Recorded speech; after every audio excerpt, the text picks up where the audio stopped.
Bonjour à tous et bienvenue dans ce Morning Bull Live. Nous sommes le 13 juin 2022. Alors nous sommes le lundi 13 juin, pas le vendredi 13, ce qui est déjà une bonne nouvelle en soi parce qu'il va falloir se raccrocher à toutes les bonnes nouvelles qu'on peut récupérer ces prochaines heures et ces prochains jours. Parce que franchement, quand on regarde comment ça s'est passé vendredi, franchement, quand on regarde là où on est ce matin, eh bien, ça fait très très peur. Donc si on fait un petit peu le point de tout ça, eh bien, on sait déjà ce matin, à quasiment 8h du matin, 7h30, que ça va être une semaine très très très compliquée. Très compliquée parce qu'il y aura beaucoup d'informations à gérer et on est en plus de nouveau sur des niveaux super critiques, ce qui peut laisser supposer que ça pourrait encore s'accélérer.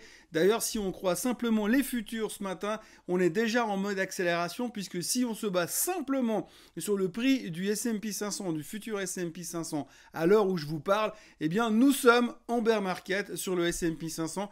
Il faudra encore clôturer ça en fin de journée pour être sûr qu'on est vraiment dedans. Mais en tous les cas, ça a l'air assez moche dès l'ouverture. Et puis de l'autre côté, en Asie, c'est déjà le bain de sang total.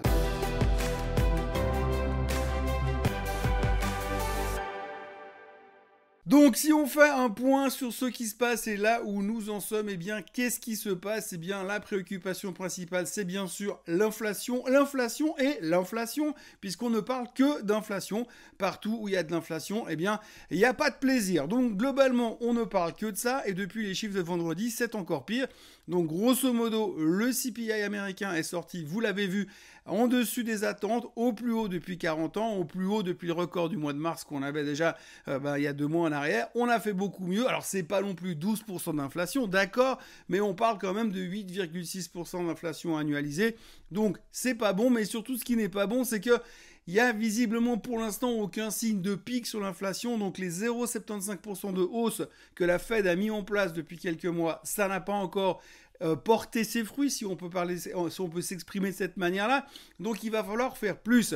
La grande question qui se pose aujourd'hui dans la tête des analystes, des experts et de tout ce petit monde qui fait que Wall Street existe, eh bien c'est de savoir qu'est-ce que la Fed peut faire. Est-ce qu'elle va simplement rester sur son objectif d'augmenter de 0,5% en juin et d'augmenter de nouveau de 0,5% au mois de juillet? Ou est-ce qu'elle va carrément nous faire un choc thermique aujourd'hui en montant carrément de 0,75% mercredi soir?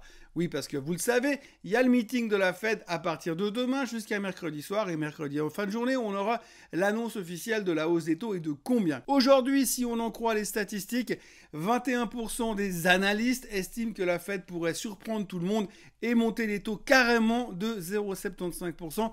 Alors qu'est-ce que tout ça pourrait nous amener et qu'est-ce qu'on pourrait en penser? Eh bien c'est là que ça se gâte. Alors la problématique c'est qu'aujourd'hui, si Monsieur Powell vient annoncer une hausse de 0,5% sur les taux d'intérêt, eh bien le marché va se dire ah mais c'est peut-être pas assez agressif, donc du coup on va avoir un risque quand même inflationniste derrière qui va persister. Et si derrière il vient nous monter les taux de 0,75%, on va dire ok c'est bien parce qu'il monte les taux et il montre qu'il veut casser les reins de l'inflation, mais s'il monte trop vite les taux, eh bien il va faire tanker l'économie et l'économie va se péter la figure et donc du coup on va rentrer en récession. Donc en gros quoi qu'il fasse, de toute façon il va se faire taper dessus qu'une pelle à partir de jeudi matin parce que de toute façon il n'aura rien fait de bien. Il n'y a pas vraiment de solution idéale. Néanmoins, le marché va donc devoir se préparer, se mettre en position atterrissage d'urgence pour savoir comment est-ce qu'il va interpréter les nouvelles. On sait de toute façon que la hausse des taux sera entre 0,5 et 0,75%. Maintenant, il va falloir savoir comment on va le percevoir. Est-ce qu'on va dire ok, ça montre qu'ils font des efforts, donc on peut anticiper un meilleur futur? Ou alors, c'est ce qu'on va simplement se dire, on est vraiment parti dans une situation qui va nous mener en récession, auquel cas le S&P 500 n'aura probablement pas fini de baisser puisqu'on revient toujours sur nos anciens targets de 3400 qui correspond à la moyenne mobile des 200 semaines ou alors 3000 qui correspond finalement aux extrêmes des derniers bear markets qu'on a déjà eu. Le seul point qu'on n'a pas encore vraiment abordé en ce moment, c'est la stagflation. La stagflation, c'est quelque chose qu'on n'a vraiment pas envie de voir. La dernière fois qu'on a eu une stagflation, c'était en 73-74 durant le choc pétrolier. Alors, je vous avoue que je me souviens pas très bien parce que j'essayais déjà de pouvoir me débarrasser de mes pampers. Mais en tous les cas, ce qu'il en est, c'est qu'à cette époque-là, eh bien finalement, les extrêmes de la correction sur la stagflation, c'était 50% par rapport au plus haut, ce qui nous mènerait gentiment autour des 2300, 2400. Et sur le S&P 500, mais nous n'en sommes pas là pour l'instant. pour l'instant, il va falloir savoir comment est-ce qu'on va gérer le reste de cette semaine, comment est-ce qu'on va gérer ces nouvelles annonces qu'on va avoir sur le dos, parce qu'en plus de l'inflation, on aura également, bien sûr, le PPI qui sortira demain soir. Donc si en plus le PPI est fort, tout comme le CPI l'était la semaine dernière, tout comme le CPI l'était la semaine dernière, eh bien, ça nous laisse quand même des jours un petit peu compliqués. Alors, ce matin, les futurs sont en forte baisse. 2% de baisse sur le Nasdaq, plus d'1,3% de baisse sur le S&P 500. Ça promet des choses assez moches. L'Asie, Tokyo est en baisse de 3%, Hong Kong est en baisse de 3%. Le pétrole baisse aussi, c'est la seule bonne nouvelle du matin. Il est à 119 ce matin, mais c'est pas non plus un crash, hein. Donc, ça corrige gentiment et... c'est le seul espoir qu'on a pour l'instant parce que quand on regarde le reste, eh bien franchement c'est moche. Oui, quand on regarde le reste, quand on regarde finalement les chiffres de l'inflation, on voit globalement que eh bien il y a ce problème sur le pétrole qui fait que ça continue de monter, forcément, donc ça freine aussi de ce côté-là. On a aussi au niveau de la bouffe, on voit quand même que les prix sont en train de monter légèrement. On peut faire des comparaisons assez faciles, pas simplement en disant voilà, je vais devoir payer plus cher pour avoir quelque chose, mais si on regarde le graphique qui s'affiche devant vous, vous voyez exactement ce qui représente finalement qu'en payant le même prix qu'il y a un an en arrière, eh bien vous avez moins de nourriture. Donc il y a cet effet-là aussi qui pose un petit peu de problème et c'est aussi un stress général qui s'accumule en plus du côté du pétrole. Et ce qui est pire dans tout ça, c'est quand on regarde les chiffres de l'inflation de la semaine dernière, eh bien si on enlève l'énergie et la bouffe, eh bien l'inflation est quand même là. Donc il y a aussi tout le reste qui monte quand même et il y a vraiment quelque chose qui est en train de monter en puissance et on espère tout simplement que les banques centrales vont réussir à régler le cas. Alors quand on voit qu'aujourd'hui la Fed avec ses 0,75% n'y a pas réussi, on rigole déjà de voir comment la BCE va faire avec ses 0,25% qu'elle fera dans un mois et ensuite voir si, à tout hasard, les taux, si l'inflation ne voulait pas se calmer après cet effet violent qu'il pourrait mettre en place au mois de juillet. Donc bref, on va en reparler beaucoup et malheureusement, j'ai envie de vous dire, on va devoir passer beaucoup de temps ensemble à parler de l'inflation parce que ce matin, quand on regarde les news au niveau des sociétés, il n'y a que dalle. Il n'y a que dalle parce que finalement, on ne parle que ça et c'est l'unique sujet central.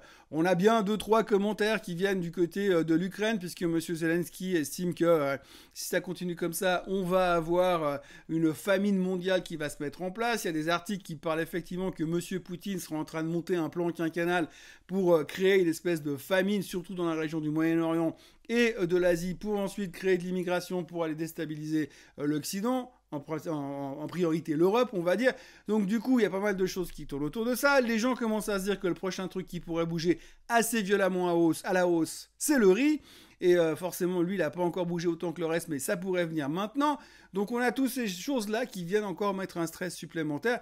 Et puis si on va chercher un tout petit peu plus loin, on peut aussi commencer à se poser des petites questions sur le marché immobilier. Alors pourquoi on pourrait se poser des questions sur le marché immobilier ? Eh bien tout simplement parce que on a déjà parlé dans cette émission la semaine dernière, comme quoi finalement le nombre de nouvelles hypothèques qui ont été autorisées, acceptées, validées aux États-Unis est au plus bas finalement depuis 22 ans. Alors on me dirait ça peut arriver, oui bien sûr, sauf qu'au plus bas depuis 22 ans, ça veut dire qu'on a des demandes d'hypothèques qui sont inférieures à l'époque où les subprimes étaient en train de nous péter à la figure.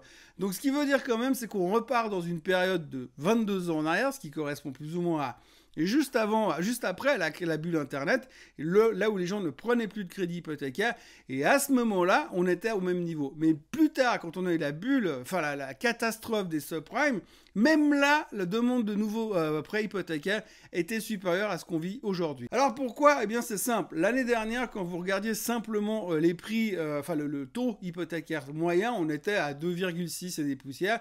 Aujourd'hui, il a tout simplement doublé sur les hypothèques à 30 ans. Vous prenez une hypothèque à 30 ans aujourd'hui, eh bien, vous payez 5,2 ou 5,3% de taux hypothécaire sur 30 ans. Alors qu'il y a un an, vous étiez à la moitié de ça. Alors non seulement le taux a doublé, mais en plus, le prix de l'immobilier a pris quasiment 20%. Donc si vous prenez le prix moyen d'une maison à l'époque était autour de 400 000 $, vous rajoutez 20% aujourd'hui, vous avez des maisons qui sont à plus de 500 000. Et donc si vous partez du principe que vous mettez 20% d'apport au début de cette hypothèque, et qu'en plus, eh bien derrière vous avez les taux qui ont doublé, eh bien votre loyer mensuel, il va simplement lui aussi doublé. Donc du coup, forcément, ça va ralentir une certaine demande, ça va ralentir une certaine envie d'acheter. On parle bien sûr des États-Unis pour l'instant, et ça pourrait poser d'autres problèmes. Alors, il manquerait plus qu'on ait une crise immobilière aux États-Unis, en plus d'une inflation qui monte, d'une économie qui pourrait être en phase de ralentissement effrénée par une hausse des taux trop rapide de la part de la Fed, plus une crise immobilière qui nous tomberait dessus. Ça ferait quand même un tout petit peu bobo. Et puis comme un malheur ne vient jamais seul, eh bien ce matin on a aussi la crypto-monnaie qui est en train de se faire littéralement déchirer, puisqu'on a le Bitcoin qui est en chute libre verticale, alors qu'il vient de péter ses supports à 28 000 et des poussières, et là il est rentré directement en direction du prochain support, qui est plus ou moins à 25 400 et qui correspond plus ou moins au plus bas du 13 mai lors du dernier sell-off sur le Bitcoin. On a fait un reversal intraday. Alors est-ce qu'aujourd'hui on pourra à nouveau faire un reversal intraday, ou est-ce qu'on va aller carrément casser ce plancher à 25 400 sur le Bitcoin? Le problème, c'est que si on casse ce plancher, après, il n'y a plus grand-chose, et je crois, sauf erreur, qu'on va en direction des 17 000 ou quelque chose comme ça. Donc du coup, ça pourrait être très moche. Sans oublier non plus que vous verrez que plus le Bitcoin va baisser, s'il venait à aller baisser plus bas, vous verrez qu'il y a aussi pas mal de boîtes qui ont acheté du Bitcoin en marge, comme MicroStrategy par exemple, et plus ça va baisser, plus ceux-ci vont être peut-être obligés de vendre, donc ça remettra une pression vendeuse supérieure. Donc en tous les cas, pour l'instant, c'est pas très très beau au niveau des cryptos du tout. L'Ether est autour des 1300, le Bitcoin donc autour des 25 600 plus ou moins à l'heure où je vous parle, mais ça peut encore bouger beaucoup. Il y a également une plateforme qui s'appelle Celsius, qui fait une plateforme de lending, qui a momentanément suspendu ses transferts de compte à compte et ses retraits sur la plateforme. C'est une des plus grosses plateformes de crypto aux États-Unis, 11 milliards d'assets sous gestion, si on peut dire ça comme ça. Et eux, ils ont annoncé donc pour l'instant, ils figeaient les retraits pour des raisons de marché extrêmes. Donc c'est pas un truc qui va forcément rassurer et réchauffer l'ambiance actuelle. Voilà en gros ce qu'on peut retenir de ce matin. Donc c'est l'inflation qui est le centre du monde et qui préoccupe tout le monde. Et tout est en train de lâcher dans tous les coins. On a un peu l'impression qu'on est de nouveau face à ce barrage où on met une main, deux mains, trois mains et puis finalement eh bien, tout nous pète à la figure. Il y a tout qui est en train de céder. Alors je vais pas aller plus loin dans cette vidéo parce que sinon je vais tourner complètement bearish. Mais en tous les cas c'est vrai que quand on regarde ce qui se passe pour l'instant, eh bien c'est pas très beau et ça promet une semaine assez agitée.